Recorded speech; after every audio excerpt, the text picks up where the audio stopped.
Welcome, everybody, to Soccer 101. My name is Taylor Rockwell, and this week, we're talking Neymar.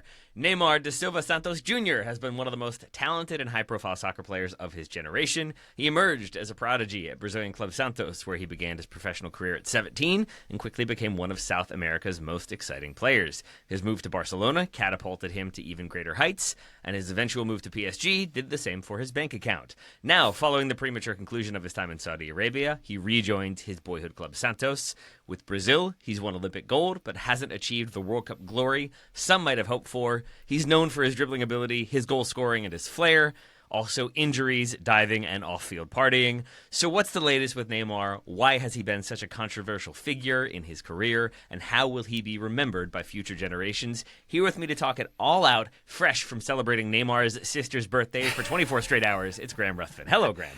Hello, Taylor Rockwell. When you said we were going to talk about the best Brazilian player of his generation, I thought you meant Kleberson. So all my research is on Kleberson, so I'm a bit panicked now that we're apparently doing it on Neymar. I mean, it's pretty much the same player, Kleberson and Neymar. That is a deep cut reference, Graham, to start the show off, and I do appreciate it. I also appreciate you being here with me to talk about Neymar. I can't really do the proper Brazilian pronunciation. It is not what I just did. It's not even close to what I did. But he is a fascinating figure who at times I thought was going to be in the conversation for greatest of all time. I'm not sure he is up there now. I'm not sure he's even in the top 10 maybe. But it felt for a moment, Graham, like he could sort of break through and become an even more celebrated figure than some of his contemporaries. Yeah, absolutely. And that's the fascinating thing with Neymar is he was on the radar from such a young age. And the hype was real around him. And obviously we have wonder kids in football who, I mean, I've written half the listicles for Bleacher Report on failed wonder kids who didn't make it. Neymar was one who did make it, who made it to the absolute top of the sport those years at Barcelona where he was legitimately one of the best players, I'd say top 3 player in the world at that time. And then obviously his career kind of unravels from that point. But it's a similar discussion to the one, I think it's a similar one to the discussion around Wayne Rooney, who wins so much and finishes as his national team's all-time top scorer. But there is still that sense at the end of his career, obviously he's retired and Neymar isn't quite retired yet, although that is debatable in effect. There's still that sense that for all that he achieved, for all that he did, all the goals he scored, maybe could have done a little bit more if things had gone differently. I would agree with that, Graham. So why are we talking about Neymar this week? We're recording this in late January of 2025.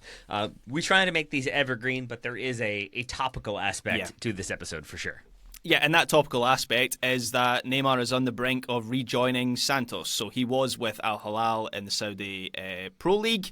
That was a huge transfer. I think the transfer fee was around 90 million euros when he joined Al Hilal a couple of years ago or 18 months ago from PSG. He was getting paid a colossal sum of money. He then played 7 matches in those 18 months due to injury. Al Hilal cancelled his contract earlier this week, which was interesting because there was a lot of chat that he was potentially coming to MLS and the Chicago Fire were linked with him. And at that point, it seemed to be a loan. So I'm not entirely sure how Neymar has convinced him to terminate the contract. That is a lot of money that Al Hilal have put into Neymar with almost no return, which is quite incredible. As I say, he's now expected to sign a short-term contract with Santos. That's the club he comes through as a teenager before going to Barcelona.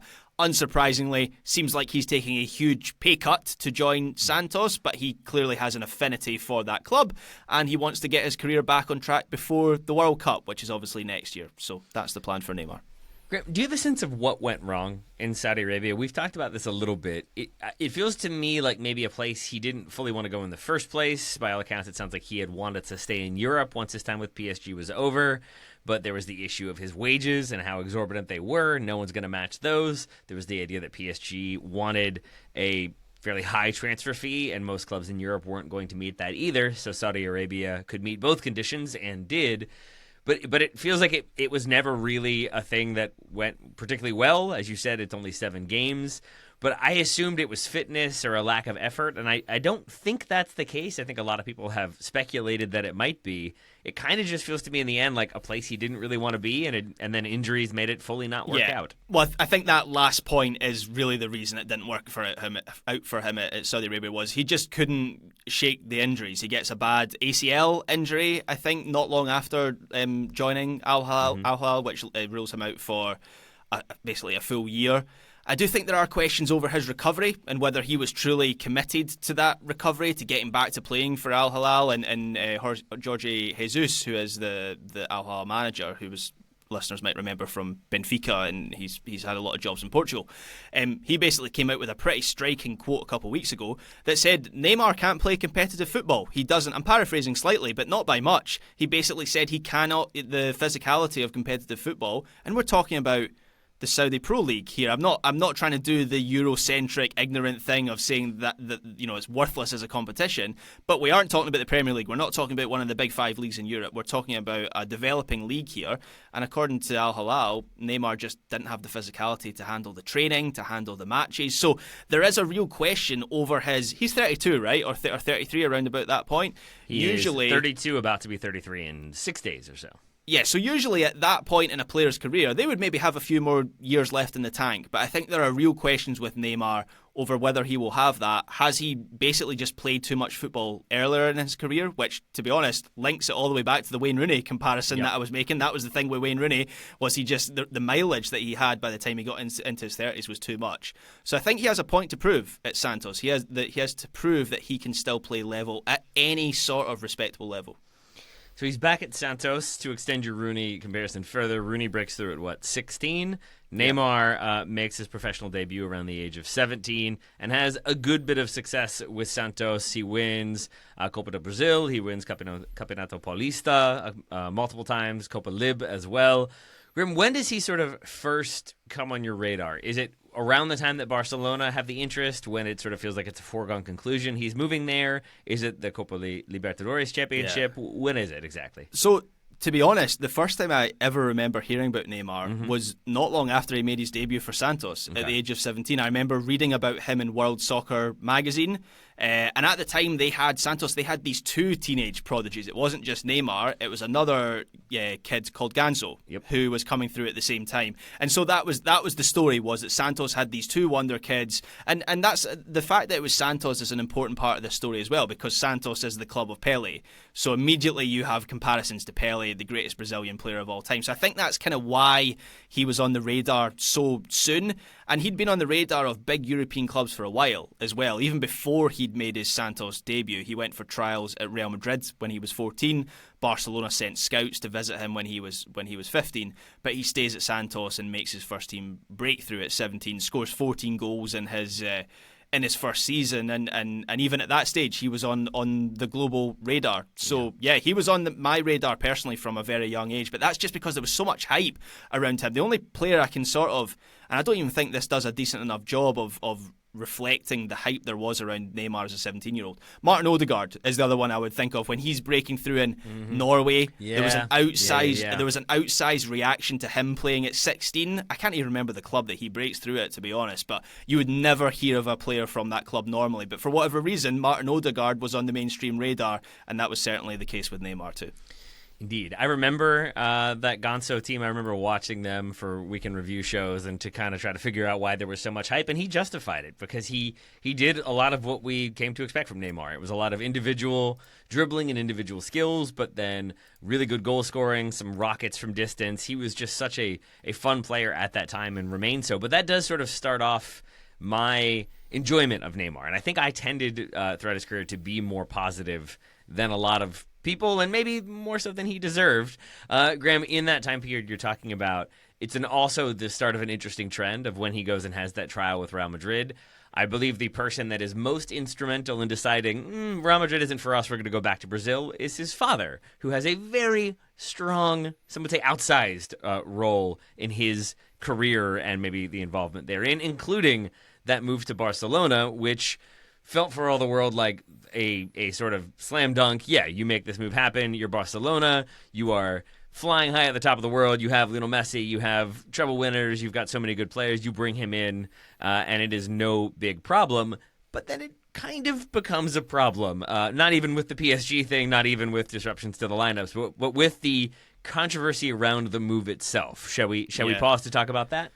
Yeah, let's do that, because there's a lot of stuff to get through. So I'm actually going to rewind slightly from the point of him joining Barcelona, because there's stuff that even predates that. So there's a lot of bids that come in for Neymar, as you would expect, as this global wonder kid, or wonder kid attracting global attention. For a long time, it felt like Real Madrid were at the front of the queue. There were reports that I think in 2011, that Real Madrid had signed him to a pre-contract agreement. Santos came out, said that was nonsense. Chelsea continued to make offers for him every so often. West Ham made a bid, apparently, which felt optimistic, to say the least, that he would go to Tevez West and Ham. Mascherano ended up Well, there. that must have been it. That must have been it. it. I think there must have been links to South America at that point for West Ham. Maybe Kia Jarabshin, I think. He was the guy who was involved with those deals, wasn't he? Maybe he was sure involved was. with Neymar. And some third-party point. ownership as well. More on that later. And to that point, there were all kinds of murky business around this time with Santos, where they were selling off 5% of their transfer business to a third party, which I don't fully understand. Neymar's family sold 40% of his sporting rights. Whatever that is, I don't know if that's the same as image rights, but I would have assumed his sporting rights were held by Santos, like in the form of his contract and his registration. So I'm not entirely sure what that was, but nonetheless, people were making money off Neymar right from the point he breaks through into this first team. But as you say, Taylor, in May 2013, Barcelona struck a deal to sign him for what they said, for what Barcelona reported at the time, was 57.1 million euros, which was a huge fee at the time. I know that seems a little bit quaint now by modern standards, but this is 10 years ago. I mean, even by Neymar's future standards, that seems a little quaint. But he was 20 years old, then the market wasn't what it is now. That was a huge fee. That made him one of the most expensive players in history. But then an investigation was opened up over the transfer, firstly by a prosecutor's office in Madrid, which added another layer of intrigue there. I don't know whether, I mean, the suggestion there obviously naturally is that somehow Perez and Real Madrid are involved in prompting that investigation. But ultimately, it was discovered that the actual fee was 86.2 million euros, and that Neymar's family had received 40 million euros of that. And this created a crisis at Barcelona. It was their company. Sure, yeah. That just coincidentally had the same name as Neymar's dad, I presume, that company. And this ended up causing a crisis at Barcelona, ended up forcing the resignation of Sandro Rosell as president, but then his replacement was Josep Bartomeu. Of course, people will remember him from other Barcelona crises.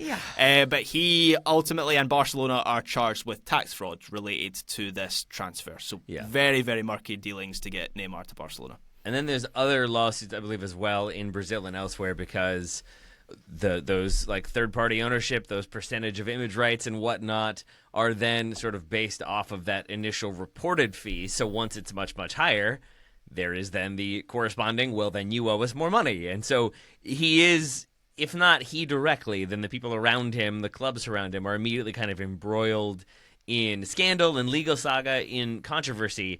And I think that's important, because I don't think that is necessarily a creature of his creation. I'm not trying to say he is blameless here. He certainly has some knowledge that there are a bunch of negotiations happening, and maybe he's a youngster. He's just like, yeah, my parents know what they're doing. They're going to advise me. I'll do what they say. Dad, where did you get that fleet of Ferraris from? Exactly. But I'm assuming there is some knowledge of what's going on. But I think it's important because, in my mind, this is kind of the start of there being, I guess the best way I can put it is like a cloud around Neymar. That he, in my mind, is never a player that is sort of like, oh, like the Messi story of he moves at such a young age because he needs the treatments, because otherwise he's not going to be tall enough to be a professional footballer. He's like estimated to be 4'11", but he gets treatments as a youngster, and now he's 5'5" or 5'6" or whatever he is, and he moves at a young age, and he's Barcelona through and through, and it's more of a romantic story, and you get that with other players like Xavi or Sergio Busquets or whomever. With Neymar, it feels like it's an immediate, like he's here, and his dad is kind of slimy, and there were like illicit payments, and I think that starts like kind of to influence the way he is perceived and the way he is discussed. And not to take this off on a tangent into another discussion, but I think that's a turning point for Barcelona as a club as well, because until that point they are Mesquian club, and we have UNICEF on the shirts, and if we don't have UNICEF, we don't have a sponsor because we don't believe in that. And Barcelona getting involved with all this murky business feels like something that in a sort of tenuous way, but I still think a meaningful way, leads to the crisis that they suffer in the years to come. I would agree. But he is this player that we've already established is incredibly hyped. People know about him. We're talking about him on the Total Soccer Show in 2010 or 2011 as this guy who's poised to be the next big thing, and he's going to break through.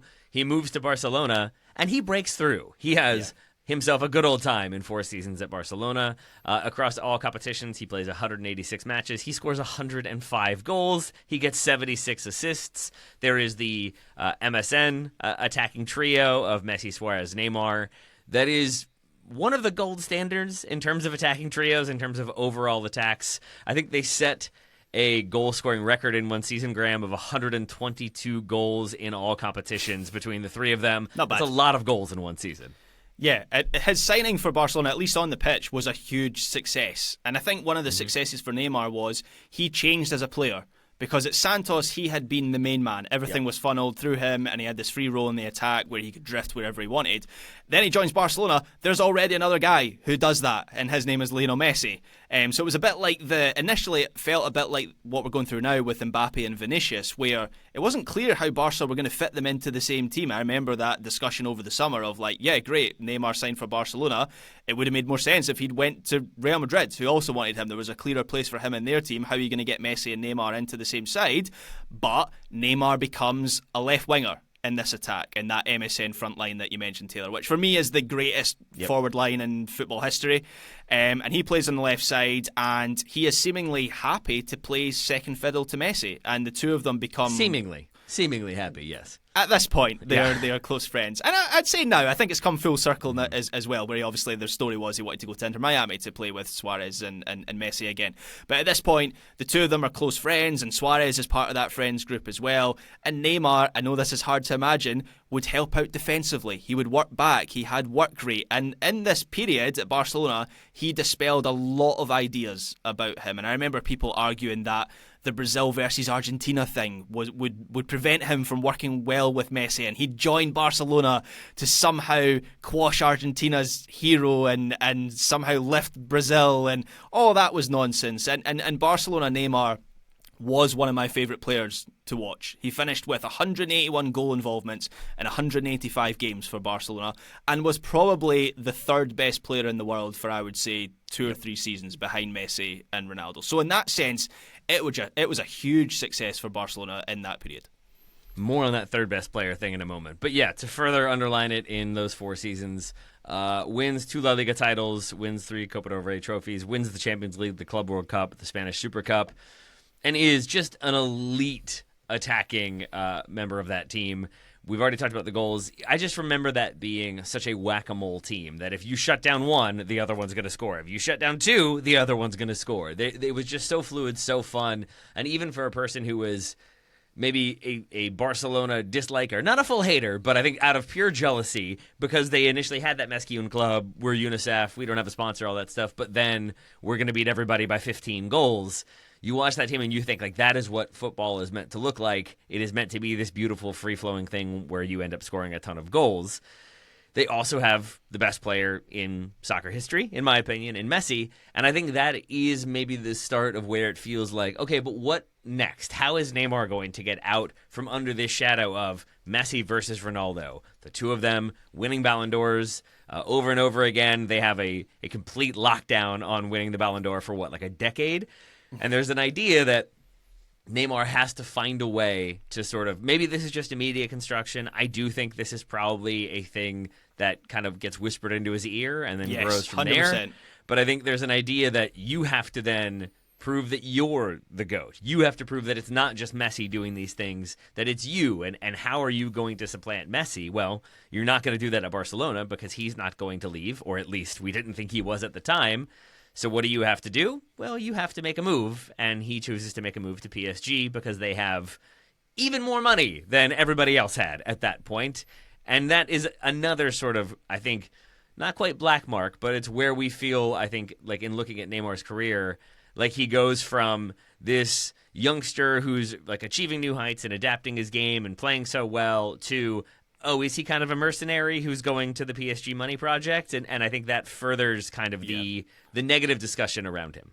Yeah, so that pivotal moment, Taylor, is in the summer of 2017. It's a transfer fee of €222 million for him to go to PSG from Barcelona, which I think still stands as it's the his release clause, right? Yeah, it was his release clause, and that was actually an important point because PSG wanted to show that they could just pay the release clause. It doesn't matter what release clause you put in your star player's contract, we'll pay it. We're willing to pay it, and I think that still stands as the world record in terms of a pure fee. I think add-ons in certain clauses maybe might have taken Mbappe higher than that. His deal was a bit weirder. He joined on loan for the first season, and then there were certain clauses that might have taken it up to 230. But anyway, in terms of a pure fee, that is still the world record. And you're right, Taylor, the way that it is framed is Neymar apparently wanted to become the main man at a club, and as long as he was at Barcelona, he was going to be in Messi's shadow. And PSG, they had this strong contingent of Brazilian players at that time: Thiago Silva, Dani Alves, Marquinhos, Lucas Moura, and they were his Brazil national teammates at that point. And obviously PSG could pay him more money than Barcelona could, and they sold him on being the face of this project, where at the time PSG were going to be the next super club. They were going to win the Champions League every season. They were going to just buy every best player in the world. That was very much the narrative at that time. I think what you mentioned at the top of this segment, Taylor, was really interesting, where he was getting whispers in his ear. Mm-hmm. I'm editorializing here, joining dots. I don't really know. That's kind of my reading of it. Neymar seemed happy at Barcelona. He seemed happy being in that front line, playing with Messi, winning stuff, being the third best player in the world. And I kind of wonder, his dad, his entourage, his sponsors, everyone around him saying, if you want to be the best player in the world, you need to join another team. And that then leads to him going to PSG. So as I say, that's an editorialization of the situation, but it wouldn't surprise me if that was the case. Do you put blame on him? Like it's a weird one again for me, because again, establishing that I like him as a player. I think I've always kind of quietly rooted for him. I think I still see him as somebody who maybe didn't have great advisors around him, including his father. And I do sort of buy into the idea that his dad sees like the transfer fee that's going to come through, the salary that's going to be on display.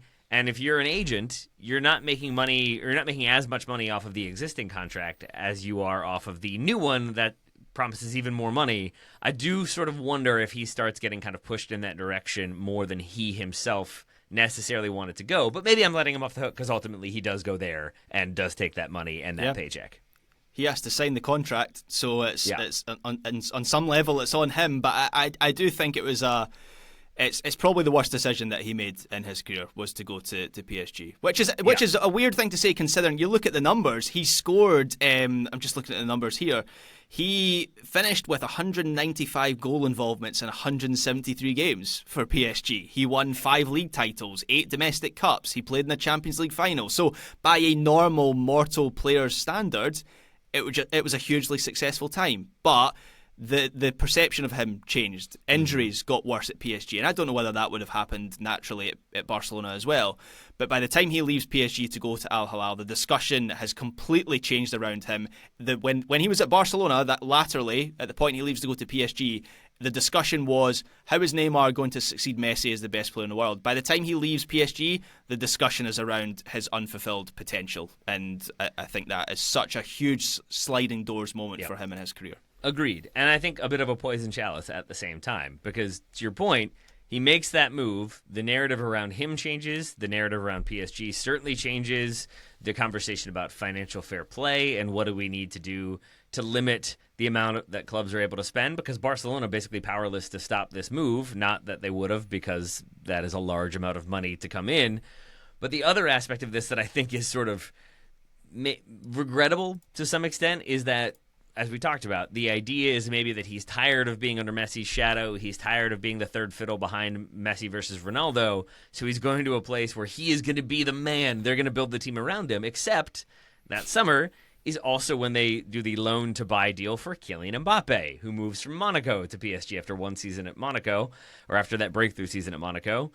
And there is sort of instantly this conversation about, was it Neymar's team or is it Mbappe's team? And then when they later add Messi, there's the conversation of, well, now whose team is it? Is it anyone's team? And I think that immediately sort of creates a conflict of you now have these two huge personalities vying for control, vying for creative control, and for the kind of focal point, the spotlight in the attack and in the way this team's going to play in a league where they don't really need to do all that much. PSG, with all the talent they had and the money spent, like the kind of consensus opinion becomes they're going to cruise through the league and then they're going to have to kind of apply themselves in the Champions League. And to your earlier question about injuries, Graham, I often wonder if that's part of where the kind of injury issues start to arise is if you're not having to kind of compete week in and week out in the league, if it feels like you can kind of breeze through and you've got the talent to kind of make up the difference, are you working as hard in training? Are you working as hard in your recovery? Are you taking your diet and sleep recovery as seriously? Or are you enjoying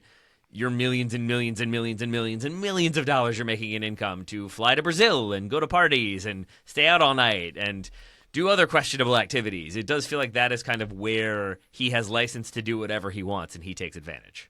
Yeah, it makes his success or failure as a player so binary. It's dependent entirely on the Champions League. Basically, what PSG do domestically doesn't matter in terms of his legacy. I know that might seem ignorant, but it's true. Like the Ligue 1 title, PSG have the budget of the top 9 or the 19 teams in Ligue 1 combined at that point. And so it becomes purely, can PSG win the Champions League? And of course they keep falling short. They make that one Champions League final in that strange COVID season, which I'm not entirely sure if that even counts really.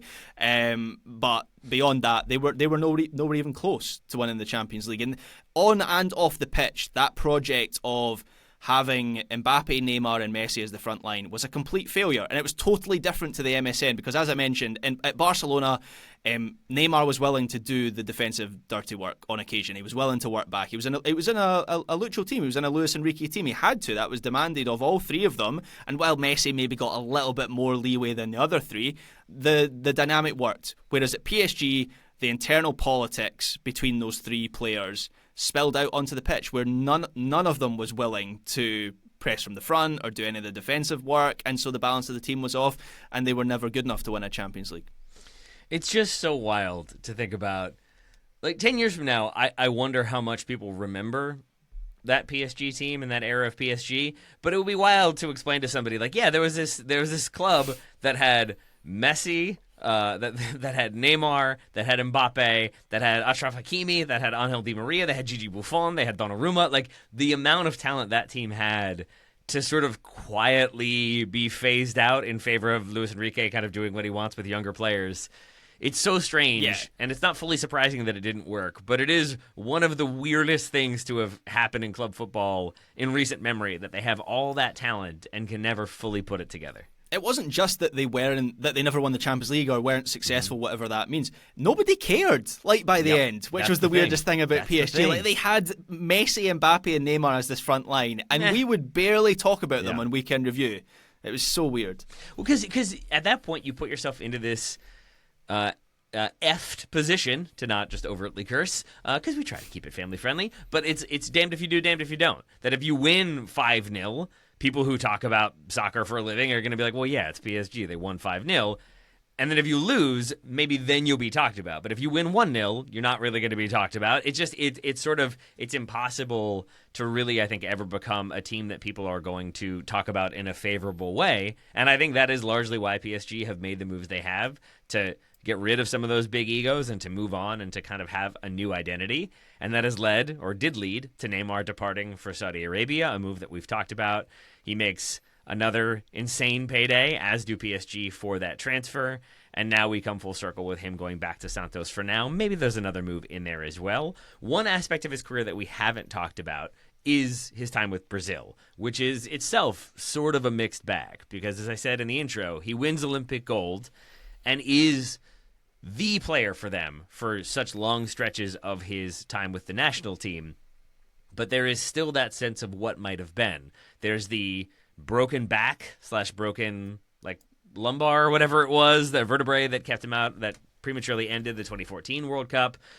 But that is sort of the moment that felt like this is when they're going to do it. This is when Brazil most need to do it, is with him sort of running the show, being exciting, also being sort of a controversial figure. That's when we get the 19 rolls in a row, I think, in one game, was Neymar being fouled and kind of cementing his status as a diver who was maybe going to try to sell some flops. So that tournament looms large in my memory of Neymar, and not in as positive as a way as maybe I would have hoped.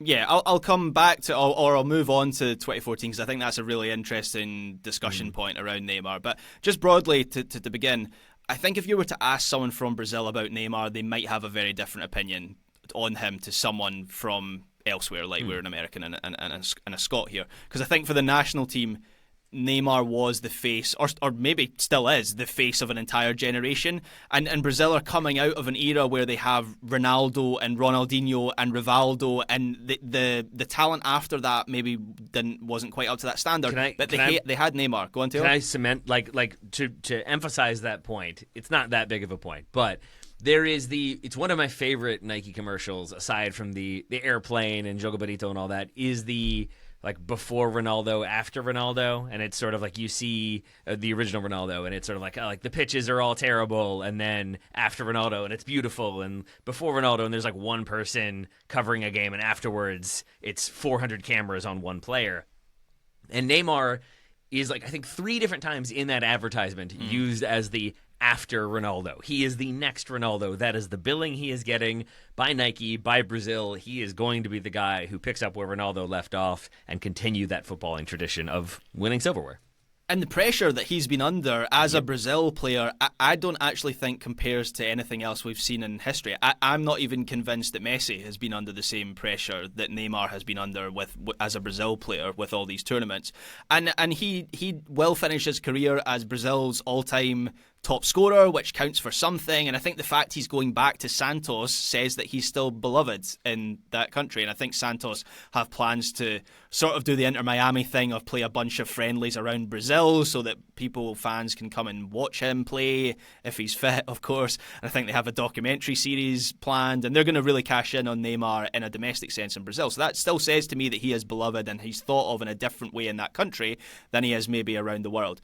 As an outsider, though, I still look at his career and think he didn't achieve what was predicted, because all those players that he's going to be compared to, your Ronaldos, your Romarios, your Rivaldos, Ronaldinhos, they all won the World Cup. And for Brazil, the World Cup, for any national team, the World Cup is everything. And Neymar, of course, has never won the World Cup. And at this point, I think it's unlikely that he will win a World Cup. Besides, I know you mentioned Olympic gold, Taylor. I don't really know how to quantify that in men's international soccer. Besides that, he wins the Confederations Cup in 2013.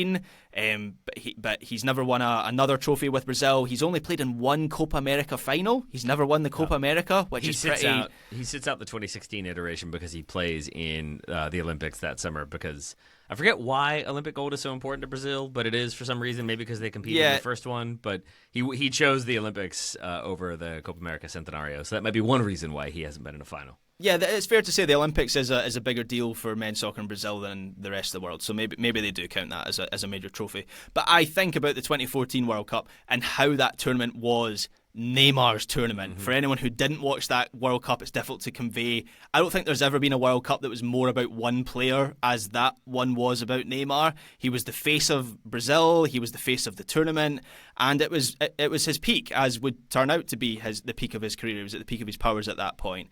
And I think had Brazil won that World Cup on home soil, the discussion around Neymar globally is entirely different. Absolutely. Obviously that doesn't happen. He gets injured in the quarterfinals, then Brazil get absolutely smashed by Germany in the semi-finals. So even his peak, the crescendo of his career, is still tainted with this sense of underachievement due to that tournament.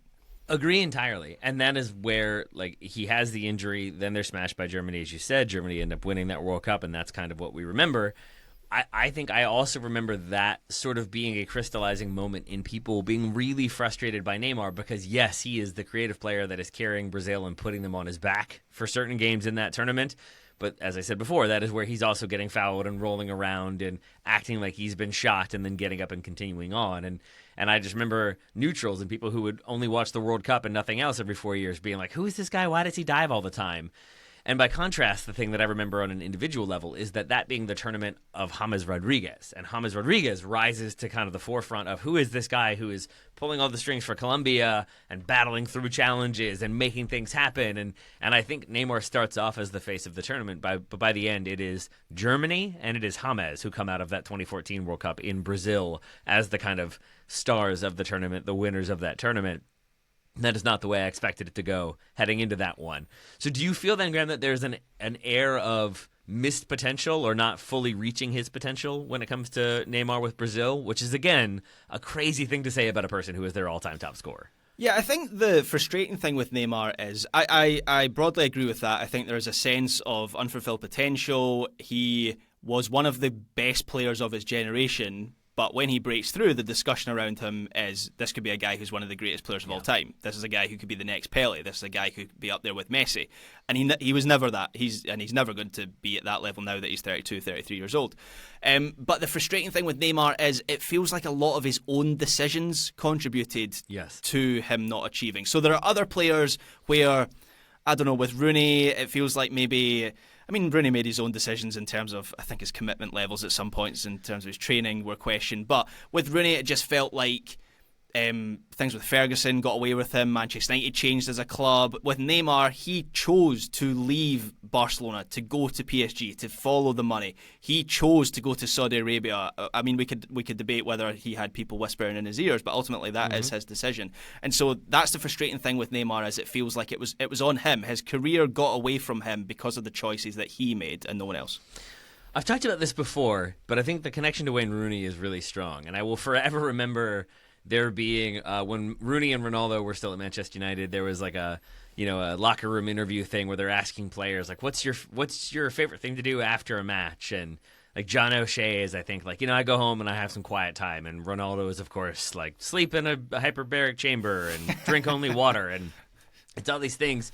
And then Rooney's was like, have a few lagers and a bit of Chinese. And I just remember in that moment being like, I'm not sure you are maybe performing in the elite athlete sort of way. And I think Neymar has that same sort of vibe, that there is a feeling of, for a guy who played at the levels he did, that was as good as he was for so long, there is still an idea, as there is with, I think, a lot of Brazilians, and maybe that's a Brazilian stereotype that's unfair, of he wasn't fully committed to the game itself. He wasn't fully committed to his recovery and to staying fit and to staying at the top level that he could have. There's an idea that he wants his sister's birthday off to go home and party, and he's not going to go applaud the fans and not go do certain things that he needs to do to either keep him in the good graces or keep him in good fitness. And so I think, again, there's this sort of flawed genius, what might have been vibe about him, even if he has been one of the best players in the world for a good long while. Yeah, I mean, I don't want to be mean. I'm hardly, I've said before in the show, I'm hardly on the cover of Men's Health myself. But if you look at him at 32, he's not especially old, and just look at him and use the eye test, he doesn't look like someone that has taken the utmost care of his body in a sporting sense. You compare him to some of the other examples. Like, compare him to James Milner, who's 38 years old. So that just leads to suggestions that his commitment levels have been below what you would expect a player of his level. So how do you think he is remembered, and how do you think things play out from here? Like, there's a reality in which he sort of finds new motivation and reaches new heights with Brazil, or maybe gets another move. There's a reality in which Joe feels very confident he ends up going to Major League Soccer at some point, and I think there's another reality in which he continues to gain weight and play in Brazil until he decides he doesn't want to play soccer anymore. I kind of feel like the latter is. Yep. This is where I differ from Joe. Well, not necessarily. I think the Chicago Fire could absolutely make a stupid decision and pay a lot of money to sign Neymar. A year from now, that's one thing to mention, is this deal he signed with Santos is apparently a very short-term deal. It's a 6-month contract until the summer. They'll assess things in the summer, see where things are. So he could end up in MLS at some point in the future. I think that would be a bad idea because, quite frankly, I look at him now, the injuries that he's had, again, don't want to be mean, but the condition he seems to be in right now, I see a washed-up player. A very talented player. The talent will still be there. His career was incredible, maybe not quite to the level we expected when he broke through at Santos and those 2-3 seasons at Barcelona. But right now, entering his twilight years, I'm not expecting a huge amount. And so in the end, I think it's another strange one when we look back on his career and the way he's going to be remembered, that he has all of that hype when he first breaks through with Santos and Brazil. He justifies that hype with those seasons with Barcelona. And then, to a point you made earlier, he goes to PSG and just becomes more of an anonymous figure that you only hear about when he isn't applauding the fans because it's not within his contract, or is only applauding the fans because it's in his contract, or is missing a game for mysterious reasons. And I think that's the start of sort of kind of forgetting about Neymar until maybe he shows up in the Champions League. But then there's the Saudi move. Now there's the move back to Brazil. And in the end, I don't know how long he will stay in the memory. And I think that is sad because we're talking about a world-class player, but also sad because I don't like to say that about really anybody. It feels bad to say that when we remember that we're talking about a human fundamentally. And I'm not trying to then say, like, he should have done more for my enjoyment. But I think the reality is because the heights of his career were with that Barcelona team, and that's coming up on a decade ago, I don't know how much he will loom in the memory 5 years, 10 years from now if we try to assemble a best Brazil team of all time. Do you think Neymar's in that conversation? Possibly, yeah. He might have done enough still, which says a lot about his level that he's still in that equation, and yet we're talking about a player who's unfulfilled potential. I will remember Neymar fondly, just because at that time he was at Barcelona. I was working for Eurosport. I was sort of their La Liga correspondent at that time. And so I watched every minute of every match of those 2-3 seasons. And that Barcelona team, it's one of my maybe slightly bolder takes. I enjoyed that Barcelona team, or I maybe even thought that Barcelona team was better than the Pep tiki-taka team, which obviously is held aloft as the greatest team of all time.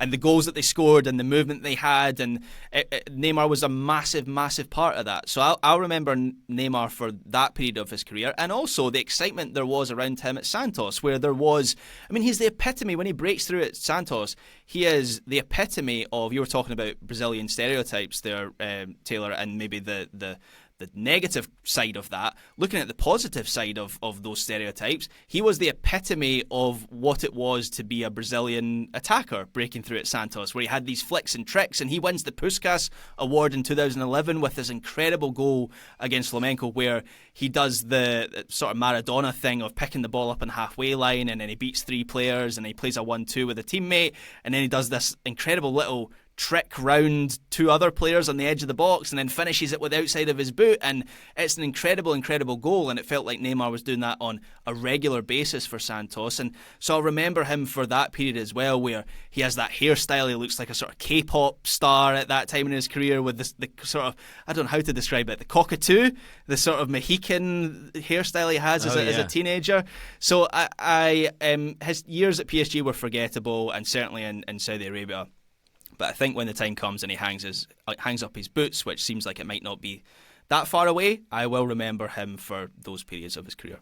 I like that, Graham. I think that's the better way to end it, the better way to remember him, especially with the cockatoo haircut and the tattoos and everything else, because that is also part of his image and part of his legacy. I think that you put him into a team with Messi, who's, I think, like we remember him now with all his tattoos. At that point, I don't think had many tattoos at all, or many visible tattoos. And Neymar comes in, and he's kind of this like flash guy with tattoos and earrings and piercings and like bleach blonde hair, and I think is seen as kind of the rebellious youngster, but also plays quite well and maybe justifies that hype. So let's remember Neymar that way, as opposed to his contract being terminated by Saudi Arabia. Graham Ruthven, I will remember you fondly instead of your contract being terminated by Saudi Arabia, and I thank you for talking about all the things that Neymar did and has done in his career and still will do on today's episode. Thank you, Taylor Rockwell. That's quite the way to break to me that I'm close to professional retirement, but thank you nonetheless. That's the euphemism now. Graham, there's a podcast in Saudi Arabia that wants you, so we're going to be entering into conversations with that. Listeners, thank you all so much for listening, and we'll talk to you again next week, provided Graham hasn't moved to Riyadh by then.